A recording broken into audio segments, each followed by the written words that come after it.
Guys, সবাই কেমন আছেন? আশা করি ভালো আছেন। এই মাওলানার কথাগুলো শোনেন। খালাদা জিয়ার লাশটারে কান্দলা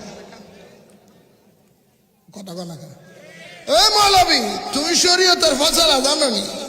শরীয়তের ফয়সালা জানোনি? নিজেরে ভাইরাল করার লেগা খালাদা জিয়ার লাশ কান্দে লইয়া আমাদের মুফাসসিরে কোরআন বিদেশের থেকে আইয়া প্রধানমন্ত্রীর লাশ কান্দে লইয়া আনছি।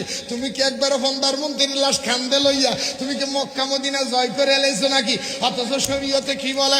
শরীয়ত বলে বন্ধু, কোন মহিলা যদি মারা যায় ওই মহিলার লাশ কাঁধে নিব তার পরিবারের সদস্য যারা, পরিবারের সদস্য যদি না থাকে তার বাগিনা আত্মীয় স্বজনের যারা তারা নিবে। পরপুরুষ কোনদিন পর মহিলার লাশ কাঁধে নিতে পারে না, ঠিক কিনে বলে? কত নির্লজ্জ!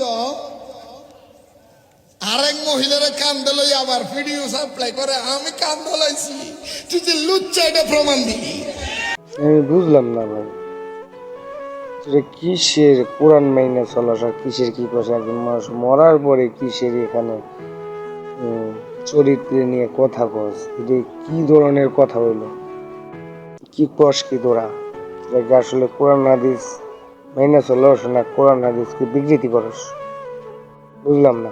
আপনাদের কাছে বিচার দিলাম, আপনারা বিচারটা করবেন। যে একজন মানুষ মারা যাওয়ার পরে তার নিয়ে এরকম ভাবে কথা বলার পর, সে যেই হোক না কেন, কথা বলার পরে এরকম কি কথা বলা জায়েজ আছে কিনা? এটা আসলে কোরআনের পক্ষে না কোরআনের বিপক্ষে?